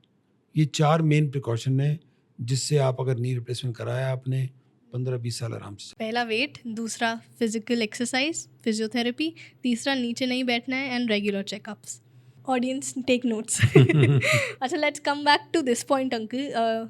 Cost is also one of the factors. एक, जब सर्जरी से डर लगता है तो उसके साथ वन ऑफ द फैक्टर्स जिससे आप हेजिटेट होते हो कहीं ना कहीं, एक आम आदमी हेजिटेट ज़रूर होता है कि मेरी ज़िंदगी भर की सेविंग्स यहाँ लग जाएंगी, कराऊँ या ना कराऊँ। तो कॉस्ट को आप ब्रेक डाउन करो कि एक नॉर्मल रिप्लेसमेंट में कितनी एवरेज कॉस्ट लगती है? तो एवरेज कॉस्ट नी रिप्लेसमेंट में 2 लाख प्लस जाती है, 2 से 3 समझो। ये इस पे भी डिपेंड करता है कि आप सिंगल रूम में जा रहे हो, शेयरिंग में जा रहे हो, किस में जा रहे हो। इसमें से 1/3 कॉस्ट उस पार्ट की है जो अंदर जाता है। वो होता तो लोहे का टुकड़ा करीब 250 ग्राम का मैक्सिमम, लेकिन उसके पीछे रिसर्च और इतना डेवलपमेंट है और ज़्यादातर इम्पोर्टेड होते हैं, तो 1/3 कॉस्ट तो सब 17,000 उसी का होता है। ठीक है। बाकी क्योंकि ये ऑपरेशन बड़ा डेलिकेट ऑपरेशन है, इसमें जो भी सामान लगता है मोटा मोटी 1 टाइम यूज़ होता है, उसको हम कहते हैं डिस्पोजेबल, यूज़ एंड थ्रो, क्योंकि दोबारा यूज़ करोगे उसको तो इन्फेक्शन रेट बढ़ सकता है जी। इसलिए एक्सपेंसिव है। तो है तो एक्सपेंसिव ऑपरेशन। प्राइवेट हॉस्पिटल में इतना, सरकारी हॉस्पिटल में सस्ते में हो जाता है। कुछ जो नेशनल जैसे कुछ स्कीम्स भी हैं सरकार की, उसमें भी सस्ते में हो जाता है। तो 2 लाख या 2.5 lakh for both the knees और वन? एक नी। एक knee. So minimum 4 lakhs for both the knees. 4.5-5 lakhs। Okay. अब I am talking about Delhi. अब थोड़ा स्मॉल टाउन में और सस्ती हो जाएगी। सर, आई रिमेंबर आपने मुझे एक बात कही थी that the decision of surgery is far more important than the incision of surgery. और ये बात ना मेरे रह गई थी जहन में। क्रिस्पली अगर मैं अपना केस समझाऊं तो मुझे कोई मेडिकल प्रॉब्लम नहीं थी, मुझे सिर्फ एक चोट लगी थी, और वो चोट थी कि एक बहुत बड़ा 100 किलो का सूटकेस मेरे नी पे हिट कर गया था एयरपोर्ट पे। नॉर्मल एज अ पेशेंट मेरा टेक था कि यार वॉलिनीमल लेते हैं। फिर वॉलिनीमल के ठीक नहीं हुआ, then I went to the doctor, we got the x-ray done, उसमें जॉइंट डिफ्यूजन आया और वो उसमें कहा कि फिजियोथेरेपी और मेडिसिन ले लो। पोस्ट दैट 3 months या 4 months down the line physiotherapy करने के बाद जब मैं नहीं ठीक हुई तो डॉक्टर छाबरा ने मुझे रेफ़र किया आपको पास। एंड आपने जब मेरी रिपोर्ट्स देखी, दोबारा से MRI करवाया, फ्रेश MRI, और आपने मुझे एग्ज़ामिन किया। अकॉर्डिंग टू रिपोर्ट्स मेरा ACL 3rd grade था, MRI ये कह रहा था, मगर आपने कहा मैंने एग्ज़ामिन कर लिया है, कोई प्रॉब्लम नहीं है, you continue with the physiotherapy. यहाँ मैं कहना चाहूँगा, आई थिंक ये बहुत इम्पोर्टेंट मैसेज है। ज़्यादातर पेशेंट क्या करते हैं, कोई भी टेस्ट कराते हैं उसकी एक रिपोर्ट आती है, वो रिपोर्ट को पढ़ते हैं, पढ़ के गूगल करते हैं, और गूगल करके उसके बारे में जो नहीं पता होना चाहिए वो उन्हें पता लग जाता है, जबकि केवल रिपोर्ट के बेस पे कोई डायग्नोसिस नहीं होता। डॉक्टर देखता है, फिर वो रिपोर्ट पढ़ता है। बहुत बार रिपोर्ट इररिलेवेंट होती है, मैं गलत नहीं कह सकता, उसमें जो रेडियोलॉजिस्ट है, जो एक्सरे या एमआरआई की रिपोर्ट बना रहा है, उसे क्या दिख रहा है वो लिख देता है, और उसमें वो नीचे लिखता है कोरिलेट क्लिनिकली। मतलब आप जानो, मुझे जो दिख रहा है मैंने लिख दिया, इसका एक्चुअल में मतलब क्या है ये उस डॉक्टर को समझना है। इसलिए जब आप रिपोर्ट पढ़ते हो और उससे पढ़ के गूगल पढ़ते हो और रात भर सो नहीं पाते, आई थिंक वो गलत है। जस्ट सोचना चाहिए कि ये केवल रिपोर्ट है, एक्चुअल में मुझे वो बीमारी है कि नहीं पता अभी। आपने बहुत अच्छा पॉइंट कर दिया, बहुत अच्छा पॉइंट एक्सप्लेन कर दिया। आई थिंक हमारे सारे लिसनर्स और व्यूअर्स इस बात से अग्री करेंगे, we all have done that, जो कि हमें प्रैक्टिस नहीं करनी चाहिए। इनफैक्ट डॉक्टर धवन ने भी इस पॉडकास्ट पे यही कहा था कि गूगल को गूगल रहने दो, गूगल को डॉक्टर मत बनाओ। आपने मुझे ये बोला कि हम सर्जरी नहीं करेंगे क्योंकि यहाँ पे मुझे नहीं लगता सर्जरी करना वाकिफ़ है, ज़रूरी है। और हमने वो प्रॉपर प्रोलॉन्ग की कि मैंने मल्टीपल ट्रीटमेंट्स लिए। उसके बाद फाइनली मैं ट्रीटमेंट्स, इतने सारे Ayurvedic treatments, panchakarma, leech therapy लेने के बाद नहीं ठीक हुई, तो I ultimately came back to you कि सर आप मुझे ऑपरेट कर दो। एंड आपके ये शब्द थे, this is going to be an experimental surgery, क्योंकि जो मेरी एक्सपर्टीज़ कहती है, मेरा एक्सपीरियंस कहता है कि अंदर कुछ नहीं है, और रिपोर्ट्स कह रही हैं कि और हर बार रिपोर्ट्स एक्चुअली डिफरेंट थी, क्योंकि हमने 3 साल में 3 या 4-5 MRI तो कराए थे। जो पढ़ रहा है वो अपने हिसाब से बता रहा है। सारे 5 MRIs अलग अलग चीज़ कह रहे थे। कहीं एक बार मिनिस्कस भी निकला था, एक बार म्यूकॉइड डीजेनरेशन निकला था, एक बार ACL निकला था, एंड ऑपरेट हुआ, एंड उसके बाद आप टेक ओवर कर लो। अच्छा, ऑपरेट भी हमने क्यों किया? क्योंकि जब आप ठीक नहीं हो रहे तो लास्ट रिजॉर्ट है कि अंदर देख लेते हैं क्या हो रहा है, और क्योंकि ये देखना आजकल सिंपल है, कीहोल सर्जरी है, अगर उसे खोल के देखना पड़े तो कोई नहीं देखेगा। अब जब ठीक ही नहीं हो रहा है, कुछ समझ नहीं आ रहा है, MRI में नहीं है, तो एलोपैथी में एक ऑप्शन है कि चलो देखते हैं अंदर क्या हो रहा है, और वो क्योंकि आसान ऑप्शन है, कीहोल सर्जरी से होता है, पेशेंट को नुकसान कुछ नहीं हो सकता, और अगर कुछ मिल गया अंदर तो ठीक हो जाएगा, और नहीं मिला तो कहेंगे भाई ऐसा कैसे, क्या करें, कम से कम नुकसान नहीं होगा। सर्जरी करने में सर्जन के 3 कंसिडरेशन होते हैं। ओके। पहला कंसिडरेशन है, क्या सर्जरी के अलावा कोई इलाज नहीं है? ओके, पहली चीज़। ठीक है। जब भी मैं सोचता हूँ इसकी सर्जरी करनी है तो मेरे दिमाग में करंट आता है, कुछ और हो सकता है बिना सर्जरी के? दिल कहता है नहीं हो सकता। दूसरा, ये सर्जरी जो मैं करूँगा, अच्छा सर्जरी ही इलाज है, मान लिया ये सर्जरी करने से ये ठीक हो जाएंगी? नहीं यार, ठीक हो भी सकती है, नहीं भी हो सकती, फिर सोचो। तीसरा सबसे इम्पोर्टेंट वो ये कि कहीं सर्जरी करके मैं इसे और ख़राब तो नहीं कर दूंगा। उसे हम कहते हैं 24 जी 26 बनने गए, डूबे रह गए। क्या बात है। तो ऐसा था कि हम 24 जी थे, हम कहते सर्जरी से इन्हें ठीक कर देंगे, 26 बनने गए थे, उल्टा हो गया। तो ये 3 टेस्ट जब करता है सर्जन तो उसकी एक्यूरेसी नियरली 100% होती है। तो ये टेस्ट अपने दिमाग में सर्जन को लेके घूमना पड़ता है। सर्जरी की ज़रूरत है, उसके अलावा कोई इलाज नहीं है। सर्जरी करूँगा उससे ठीक हो जाएगा 19%, 95%, 100% तो कुछ नहीं होता। मोस्ट इम्पॉर्टेंट कि इससे ख़राब होने का क्या चांस है, 1%, 2% या 10-20%। अगर 10-20% तो मत करो, उतना रिस्क नहीं लेना। जैसे मैंने बोला था ऑपरेशन ब्लू स्टार, इससे रिस्क बेनिफिट रेशो, अगर रिस्क मामूली है और बेनिफिट ज़्यादा है तो रिस्क लेना पड़ेगा। जहाँ दोनों 50-50 है तो भी नहीं ले सकते। बहुत सटीक बात की है। That is a one bulb on moment from the podcast. बड़ा मज़ा आ रहा है मुझे ये कॉन्वर्सेशन करके, क्योंकि कुछ भी स्क्रिप्टेड नहीं है और ऐसे फ्री फ्लोइंग जा रहा है, मज़ा आ रहा है। दिस रिमाइंड्स मी, आपने बोला दुबे जी रह गए, तो कभी कोई ऐसा केस हुआ है जिसमें आपसे कुछ गलती हो गई हो, या फिर you can share one of the scariest cases of your out of your 40 years experience? मैं बोलता हूँ कोई भी दुनिया का ऐसा डॉक्टर नहीं है जिसके 100 में से 100 ऑपरेशन सक्सेसफुल हैं। I'm sure. बिल्कुल। तो एवरेज में मानता हूँ 100 में से 5% केस आपके कॉम्प्लिकेट होंगे, फेल होंगे, और कोई रोक नहीं सकता उसको, क्योंकि नेचर है। जैसे आप गाड़ी चलाते हो, रोज़ चलाते हो, उसी रूट पे जा रहे हो, एक दिन जरूर एक्सीडेंट हो जाएगा, तो कुछ नहीं कर सकते आप, इट्स इनबिल्ट। सड़क पे जाओगे तो एक्सीडेंट होगा, घर में बैठे रहो कुछ नहीं होगा। तो वो 5% रिस्क हर सर्जरी में है रहता है। लेकिन इम्पॉर्टेंट क्या है एक अच्छे सर्जन के लिए? Early detection.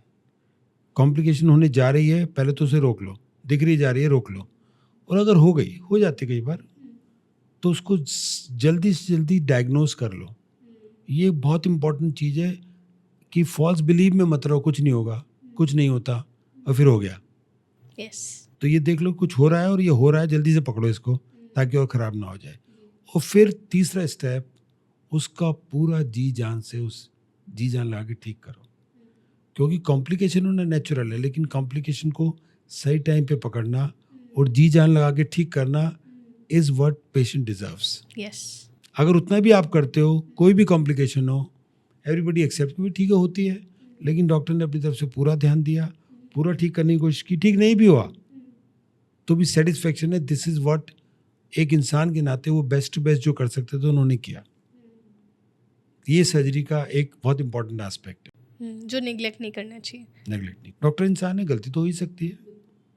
यहाँ से एक ना बहुत इम्पॉर्टेंट मेरे को रियलाइजेशन हुई, जैसे आपने बोला ना कि अपने आप हाथ चलने लगते हैं, ऐसा हमारे मैजिक में भी होता है कि एक जब हम मैजिक नया नया सीखते हैं ना, तो वो होता है कॉन्शियसली कॉम्पिटेंट, कि हमें पता है कि ऐसा करना है, ऐसा करना है, ऐसा करना है।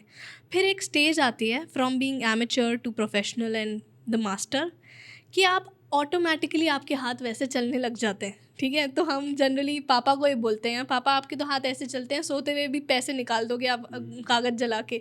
इतना रम गए हैं वो ये प्रैक्टिस कर करके। तो ये बात आपके प्रोफेशन में ज़्यादा लागू होती है।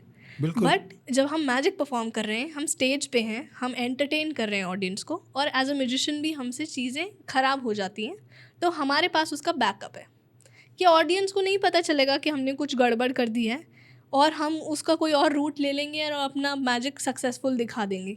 ऑडियंस विल नेवर नो कि हमसे कुछ गलती हुई है। बट ये आपके केस में वाइस वर्सा है। आपका प्रोफेशन, आपका काम किसी की जान के साथ रिस्पॉन्सिबिलिटी है, आपके साथ आप उसको डील कर रहे हो। तो जब आपके हाथ वैसे चल भी रहे हैं तो द चांसेस ऑफ गड़बड़ होना हम तो शायद अपने मैजिक में अफोर्ड कर सकें, मगर आप नहीं अफोर्ड कर सकते। Okay, very good point. So again आज मैं सर्जन की बात करूं, सर्जन का दिमाग कैसे चलता है। इसमें भी बहुत इंपॉर्टेंट ये बात है, when you go in the operation theatre you have plan A, plan B, plan C. तुम प्लान ए सोच के चल रहे हो ये कि इसमें कुछ भी गड़बड़ हो सकता है, तो मैं करूँगा क्या? बाहर तो निकलना है ऑपरेशन थिएटर से, पेशेंट बेहोश है, उसका शरीर खुला हुआ है, आप कह नहीं सकते ना अब खराब हो गया मैं तो कुछ नहीं कर सकता, वैसे छोड़ दूंगा, खुला हुआ छोड़ दूंगा, ऐसा तो नहीं हो सकता। बाहर निकलना है, और बाहर निकलना है तो ठीक करके निकलना है। Plan A, plan B, plan C, this is very important. Number 2, plan D. Okay. Plan D is उस समय आप कुछ कर ही नहीं पाए, आपके पास समझ लो आपने सोचा नहीं उतना दूर का, और वो फैसिलिटी आपके पास है ही नहीं, या आपके पास वो स्किल नहीं है, अंदर ऐसा कुछ निकल आया जो आपने कभी किया ही नहीं। Then principal comes, do no harm.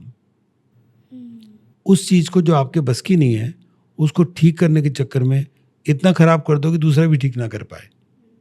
तो डू नो हार्म, चुपचाप वापस आओ, पेशेंट को बोलो ठीक है मैं कर नहीं पाया क्योंकि मेरे पास कुछ जो भी था रीज़न, कल आपकी दोबारा सर्जरी करेंगे और ठीक करेंगे इसको।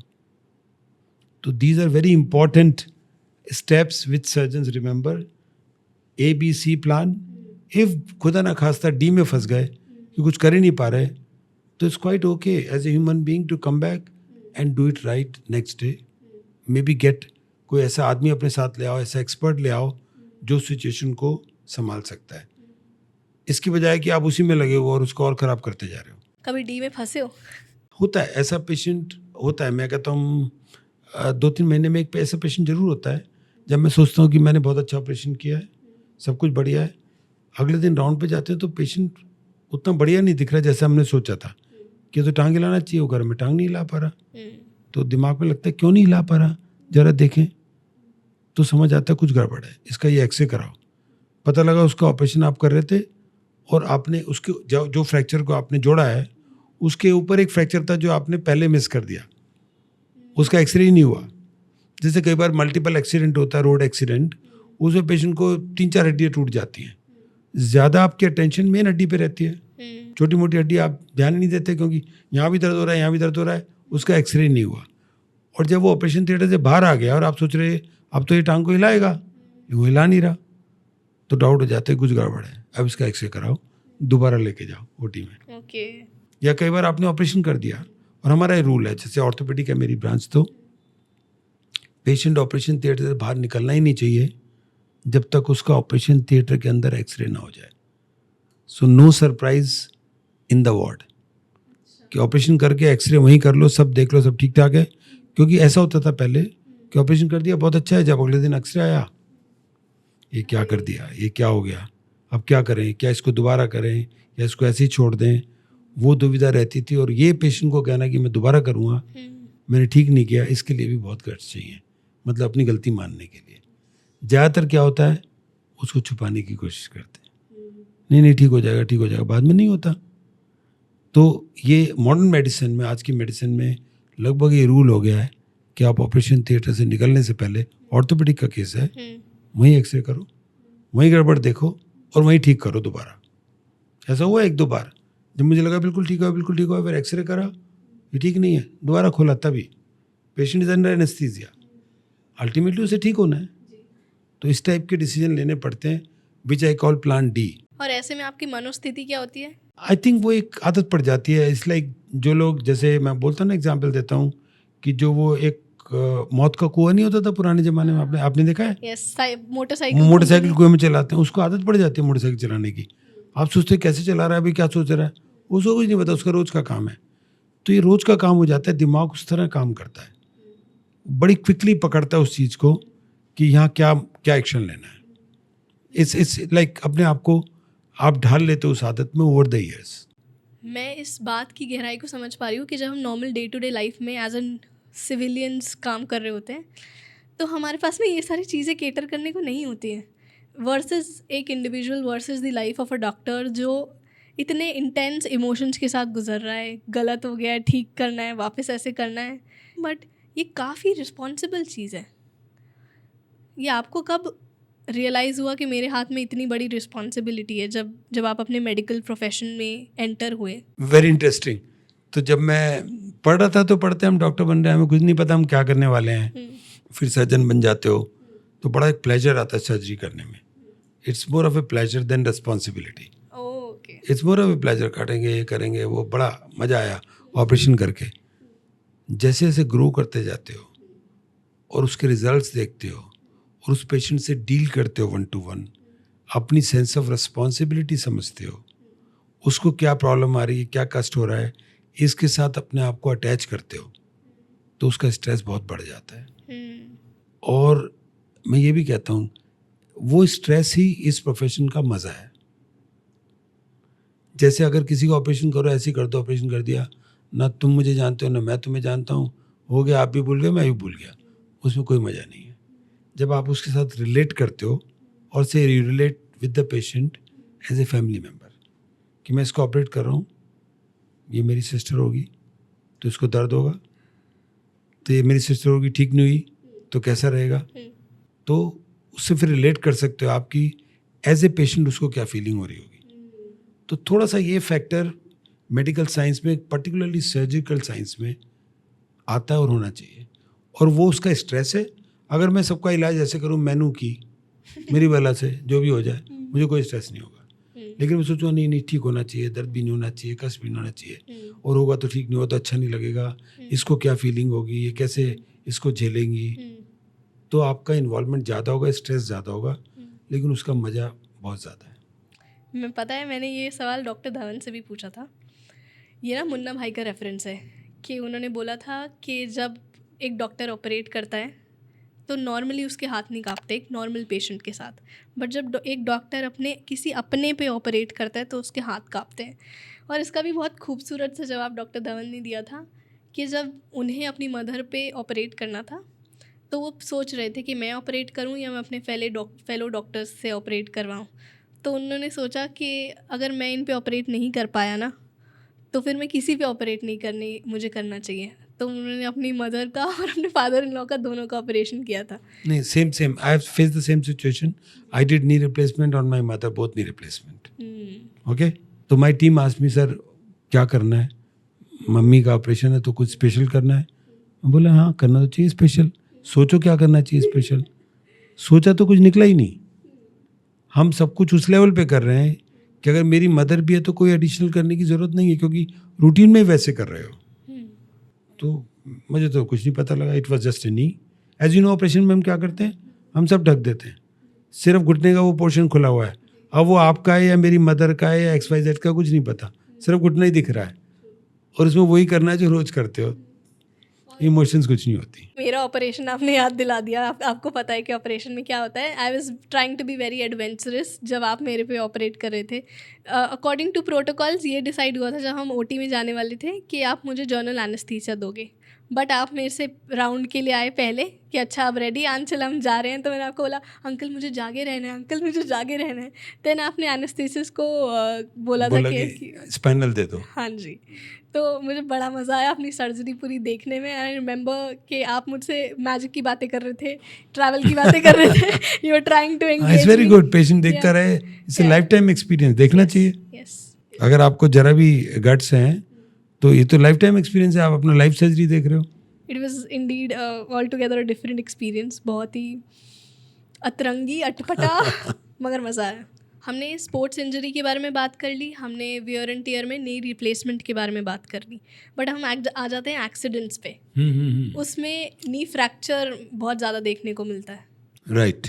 सो यू नो, क्योंकि लोग इतने एक्टिव हो गए हैं, स्पेशली स्कूटर एक्सीडेंट से नी तो टूटता ही है.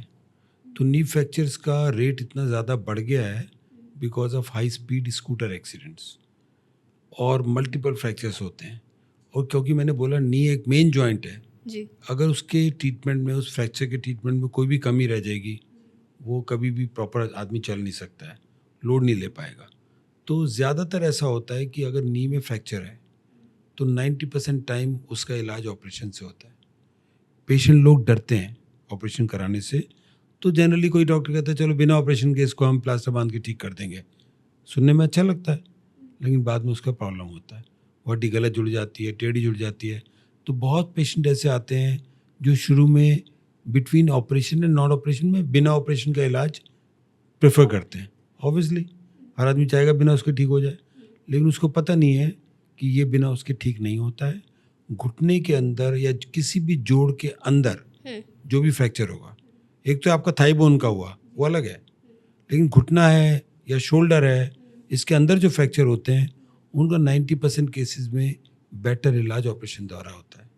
ये मिसकंसेप्शन बहुत लोगों को है कि बिना ऑपरेशन हड्डी जुड़ती है लेकिन टेढ़ी जुड़ती है. हड्डी मतलब पटेला? कोई भी नी की बोन, जैसे थाई बोन का लोअर एंड है या लेग बोन का टिबिया ऊपर का एंड है या नी कैप है. नी में 3 हड्डियाँ हैं, एक तो थाई बोन, एक लेग बोन और एक पेटेला, जो छोटी सी पाली की हड्डी बोलते हैं उसे. तीनों में से कोई भी फ्रैक्चर हो सकती है और इसका इलाज ऑपरेशन से ही होता है. जहाँ तक हो सके ऑपरेशन से ही इलाज होता है और उससे आपको लगभग 100% रिजल्ट मिलता है. बिना ऑपरेशन नहीं मिल सकता, और जो भी कमी रह जाएगी उससे फिर ज़िंदगी में लड़ाना पड़ेगा. ओके. और ये ऑपरेशन अगेन कितना समय लगता करीब 1-1.5 घंटे का ऑपरेशन होता है. है? रिकवरी में ओपन होता है. ओपन होता है. अगेन जब फ्रैक्चर की बात करें तो आप हड्डी को जोड़ रहे हो, रिप्लेस नहीं कर रहे. नहीं, got it. You can say it is repair. तो अगेन सेम SOPs रहेंगी फॉर नी फ्रैक्चर वाले पेशेंट के लिए जो रिप्लेसमेंट के लिए रही है? नहीं, डिफरेंट है, क्योंकि आप किसी चीज़ को रिपेयर कर रहे हो उसको हीलिंग का टाइम देना पड़ता है, क्योंकि उसमें सर्जन के अलावा नेचर का रोल आ गया. जब तक आप जितना मर्जी उसे पेच कस दो, ठीक जगह पे जोड़ दो, अल्टीमेटली जोड़ेगी नहीं तो ठीक नहीं होगी.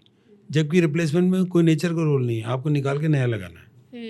तो इसलिए कोई मशीन को रिपेयर करते हो, उसको थोड़े दिन ढंग से चलाना पड़ता है, और रिप्लेस कर दो तो अगले दिन से वैसी की वैसी है, चलाओ. दोनों में फ़र्क है. मैंने ये बात ऑब्जर्व करी कि जब मेरी सर्जरी हुई तो मेरी रिकवरी स्लो थी. उसका रीज़न मुझे पता चला कि मेरी मसल मास नहीं थी. मैंने कभी ज़िंदगी में वेट लिफ्टिंग नहीं की, या फिर मैं अब मैं फ़िज़िकली एक्टिव हूँ, तब मैं फ़िज़िकली इतनी एक्टिव नहीं भी थी। तो क्या आप इस बात से अग्री करोगे कि जो सर्जरी के बाद या फिर रिकवरी या रिपेयर में जिन लोगों के पास मसल मास होता है उनकी फास्टर रिकवरी होती है? ऐसा, इज़ दिस ट्रू? यस। सो किसी भी ऑपरेशन के बाद, क्योंकि उस समय उस पीरियड में आदमी उस हड्डी को, जॉइंट को चलाता नहीं है, उसको यूज़ नहीं करता, तो ऑटोमेटिक मसल वेस्टिंग होती है। जैसे किसी भी बॉडी के पार्ट को आप यूज़ नहीं करोगे, वो वीक हो जाएगा। तो अगर आप पहले ही 100 पे हो तो आप 80 हो जाओगे, और आप पहले 80 पे हो तो आप 60 हो जाओगे। तो जहाँ तक हो सके ऑपरेशन से पहले उसको 80 से 100 पे ले आओ, ताकि वो 80 पे ही आए, और 80 से वापस 100 पे लाना आसान है। अगर वो पहले 80 पे और 60 पे आ गई तो 60 से 100 पे लाना मुश्किल है। तो पहले से उसकी स्ट्रेंथ बढ़ा लो, पहले से एक्सरसाइज कर लो, तो रिकवरी फास्ट होती है। आई थिंक ये प्योरली मेरा केस है कि मुझे ये बात की रियलाइजेशन ही नहीं थी कि मेरी मसल वेस्टिंग और वीक है। और जब सर्जरी ऑपरेट हुई, मेरी मसल वेस्टिंग इतनी हद तक हो गई कि मेरी पैर इतना ज़्यादा पतला हो गया और ये वाला मोटा था। लाइक ये क्या हो गया अचानक से। एंड वो रीज़न इसलिए रहा क्योंकि जब मुझे चोट लगी और जब मुझे सर्जरी हुई, उसके बीच में 2.5 साल का। क्योंकि आपने उस समय कुछ एक्सरसाइज नहीं की, और चोट लगने की वजह से डिसीज हुआ। आप उसको यूज़ ही नहीं कर रहे, घुटने पे चल भी रहे हो तो उस पर लोड नहीं ले रहे। उस वो मसल स्लीप मोड में चली जाती है, चल भी रहे हो लेकिन काम नहीं कर रही हो।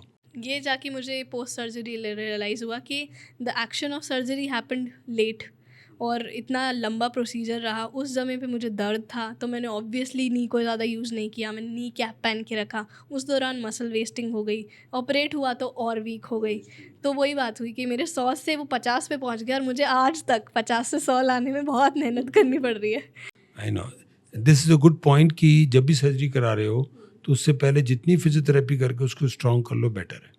कि आपने बोला कि सर्जरी से पहले फिजियोथेरेपी करा लो, बट लोगों की ये इनिबिशन होती है, या लोगों को लगता है सर्जरी हो गई काम ख़त्म। अगर आपकी सर्जरी हो रही है तो द इम्पॉर्टेंस ऑफ फिजियोथेरेपी वो भूल जाते हैं कि अब सर्जन का काम ख़त्म, मगर उसकी मोबिलिटी लाना जो फिजियोथेरेपी। ये दो सर्जरी बहुत डिफरेंट है। देखो, एक सर्जरी है जैसे गॉल ब्लैडर सर्जरी, पेशेंट का कोई काम नहीं है, सर्जन ने गॉल ब्लैडर निकाल दिया, आपको कुछ करना ही नहीं। अब जैसे यूट्रस सर्जरी, बच्चेदानी निकाल दिया, आपको कुछ नहीं करना। ऑर्थोपेडिक सर्जरी में 50-50 है, आधा काम सर्जन का है तो आधा आपका है। अगर उसने बेस्ट टू बेस्ट भी सर्जरी कर दी और आपने फिजियोथेरेपी नहीं की, उसका रिजल्ट नहीं मिलेगा। तो it's a 50-50 partnership. In bold letters, physio is very important post surgery, क्योंकि सब आप ही को आकर बोलते होंगे कि ठीक नहीं हो रहे। अच्छा, सर्जरी बोलते सर्जरी करो, करते भी नहीं लोग। तो तुम ही कर दो जो करना है, आप ऑपरेशन में जो करना है वो कर दो, हमें कुछ नहीं करना। नहीं हो सकता ऐसा।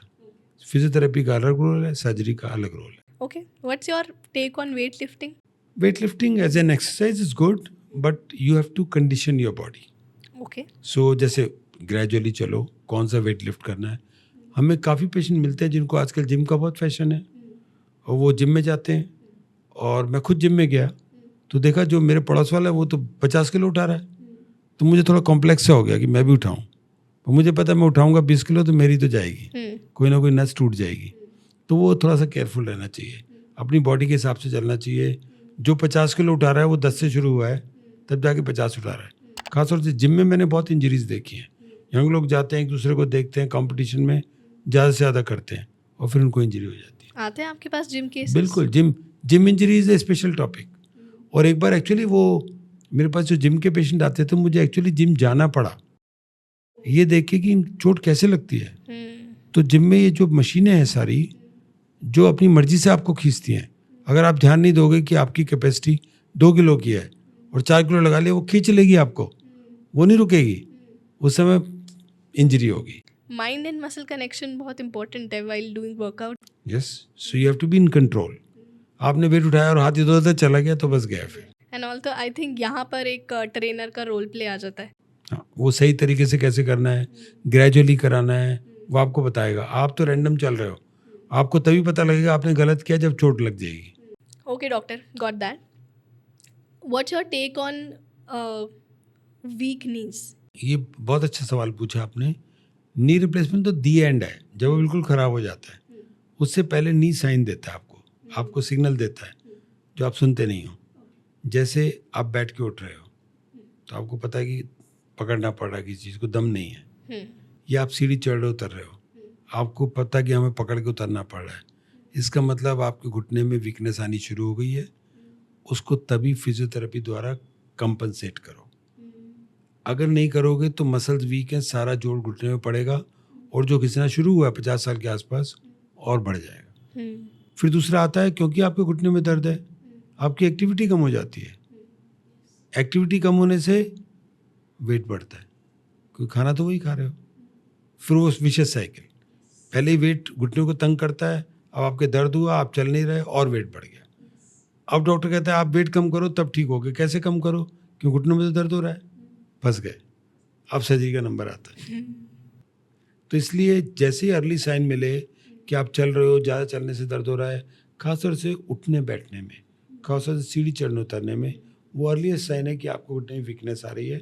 आपको एक्सरसाइज करनी चाहिए रेगुलर और कुछ प्रिकॉशंस लेनी चाहिए जो काम करने से घुटने पे ज़्यादा लोड पड़ता है। जैसे नीचे बैठना, इंडियन टॉयलेट पे बैठना, स्क्वेटिंग, पूजा करते समय नीचे बैठना, उससे घुटने पे ज़्यादा लोड पड़ता है। अगर आपको सिग्नल मिल रहा है वो चीज़ें आपको बंद करनी पड़ेंगी। अभी तो आपके पास नी रिप्लेसमेंट के केसेस ओल्डर जनरेशन के आते होंगे। अगर ये एक पॉडकास्ट यंगर जनरेशन सुन रही है, एडल्ट सुन रहे हैं who are their in 20s, 30s and 40s, इसका मतलब वो उस पोजीशन में ना पहुँचे, वो अवॉइड कर सकते हैं knee replacement by working out और by taking care of these things, right? घुटने का दर्द लगभग 50 साल के बाद शुरू होना चाहिए। अगर आपको 50 साल से पहले शुरू हो रहा है तो कुछ ना कुछ गड़बड़ है, और उस गड़बड़ को मैं बोलता हूँ मैन्युफैक्चरिंग डिफेक्ट। ओके। कि आपके घुटने में कुछ गड़बड़ है, भगवान ने टेढ़ा बनाया है या पेटला इधर की उधर बैठी है।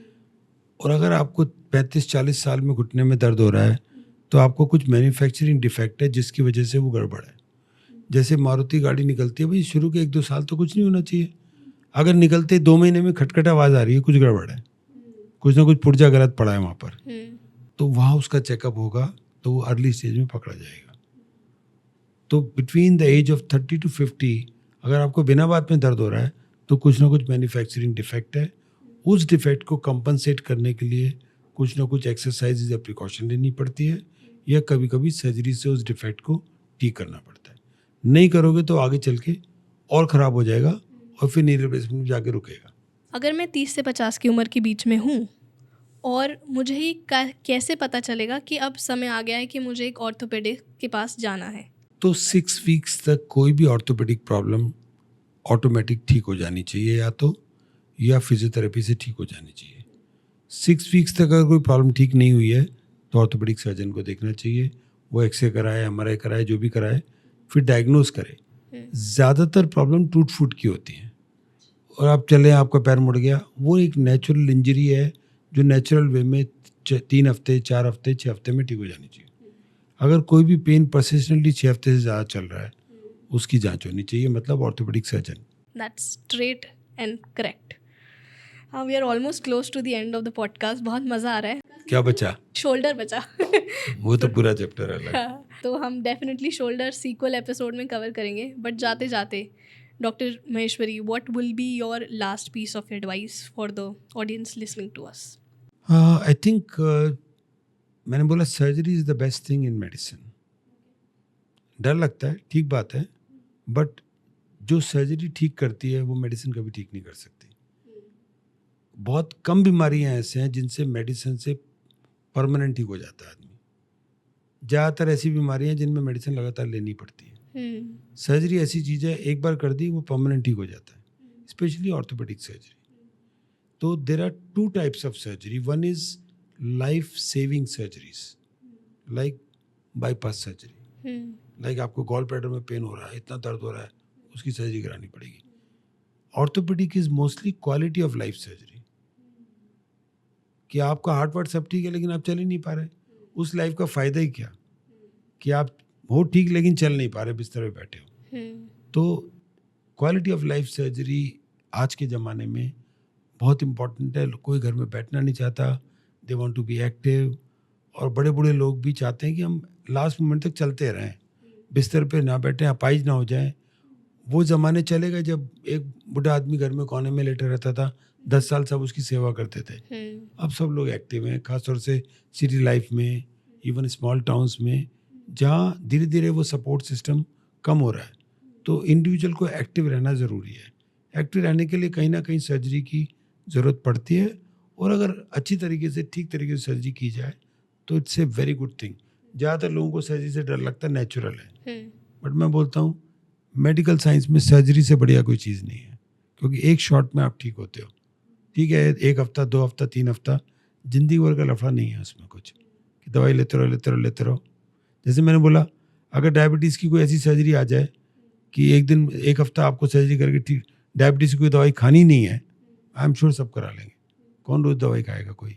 आई think there are some chances जो आपको लेने चाहिए, कुछ रिस्क जो आपको उठाने चाहिए, and specially when it comes to quality of your life.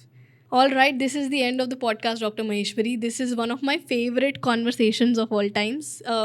इतना ज़्यादा मज़ा ना मुझे अभी तक किसी कॉन्वर्सेशन में नहीं आया, but You made it so interesting because you are a patient yourself. yes, certainly, शायद इसलिए ये गुजरा हूँ मैं इस सब से, इस प्रोसेस से, तो तभी। And but really thank you so much for coming down, means a lot. All right दोस्तों, अगर आपने ये कॉन्वर्सेशन यहाँ तक सुन ली है तो आपका तहे दिल से बहुत बहुत शुक्रिया। And I am really sure कि आपको ये पॉडकास्ट, ये कॉन्वर्सेशन काफ़ी ज़्यादा वैल्यू एडिंग लगी होगी। I really want to extend my gratitude to Dr. Jitendra Maheshwari for doing this, for giving his valuable time and coming down to our studio. This means a lot. Also, please let me know in the comment section below कि आप कौन से topic, कौन सी conversations, कौन से guest को hocus focus के platform पे देखना चाहते हो। Also, are you enjoying the magic segment or not? I am sure you are, right, I'm sure. Well, thank you so much for supporting Hocus Pocus with Anshul. I need more of your support in the form of subscribes. So please subscribe to our channel, Miss Travel Potter. Also our new channel, Hocus Pocus with Anshul Shorts, जहाँ पर आप छोटी मोटी clips के form में, reels के form में, you will gain a lot of value and entertainment. So please subscribe. Also, I will see you again with more such medical, inspiring, entertaining conversations, like always, on every Thursday and Saturday, 7 p.m.